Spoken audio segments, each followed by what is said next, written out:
Oi, will you slow down?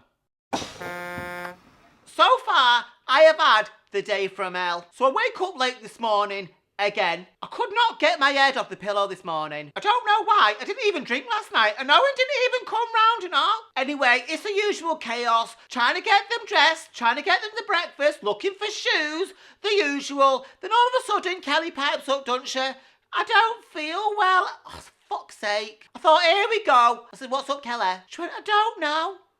I said, well, what do you want me to do? She goes, I don't want to go to school. I said, you going? I said, you just said you don't know. She goes, I think it's my belly. I said, oh no, pull the other one. Last time she did this, I went upstairs to her bedroom. She had all her toys out. When the kids finished school, she wanted to go play out. I says, right, that's the last time you're doing that now. I thought, you're going to bleeding school. If you've got a problem, the teacher will call me. I'm going to have to do it like that because she takes the piss, that one. And I thought, she's going to school because I've got loads to do today. I've got to get her all shut. I've got now in. And I've got to tidy this lot. The place is an absolute dump at the moment. I've just not had the time. So I take them to school and then I make my way over to the bus stop. Just as I get round the corner, I can see the bus and I start legging it for it. I mean, the bus is right there. I get to the doors, he closed them and he fucking drives off. I thought, you dick, you saw me then. Why do they always do that? The miserable sod. Is this some sort of power trip? So I had to wait 20 minutes for another one, didn't I? And it was freezing. I had a right nipple on. So not 20, 25 minutes later he comes, doesn't he? And I was dying to tell him. But I thought, you know what?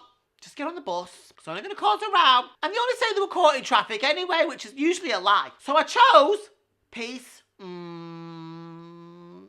Then. So I get to Aldi, don't I? And it's fucking packed. There's people everywhere. I don't know if they've been giving some free stuff away, but it was absolutely rammed. It was like the Krypton Factor. I was dodging, I was jumping, I was, stressful. Do you know, some people don't have to do some stupid things. There's two people in the middle of the aisle talking to each other with the trolleys in front of them, completely blocking the way. I said, excuse me. They don't listen and they carry on talking. I went, excuse me. And they both look at me and they go, we heard you the first time, there's no need to shout. I said, if you heard me the fucking first time, why don't you move then? He goes, I'm gonna now. So we'll go on then. Just as he moves out the way, I hear him go, all right, Karen.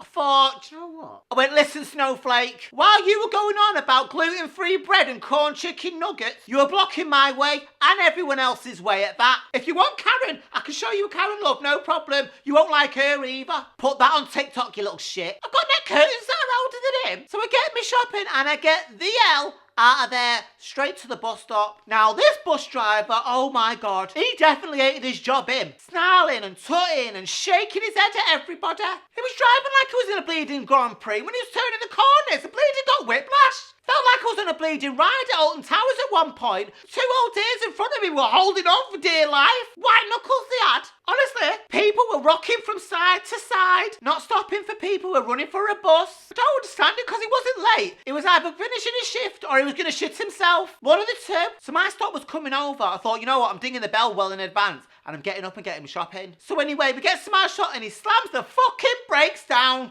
I go flying down the middle of the aisle, don't I? Shopping goes everywhere. The whole bus lets out this massive gasp. That was it. No more then. I went straight up to him and went, oh yeah, was something wrong with you? He goes, it wasn't my fault. I said, whose fault was it? You're driving the bleeding bus. You got two old dears there that have been holding on for dear life. You got a bloke there who's banged his head off the window every time you've done a sharp turn. And now you put on the brakes. I've just done a triple fucking somersault down the aisle. The way you're driving around, you're going to bleed and kill someone. You did it on fucking purpose. And you could see that I was walking down the aisle. Why are you slamming the brakes on like that? Scuffs all over me white jeans. Honestly, I was raging. Honestly, I wanted to kick his head in. Before I know it, them two old dears were right behind me. One of them was like, get out. Come on. Get out here. Come out here.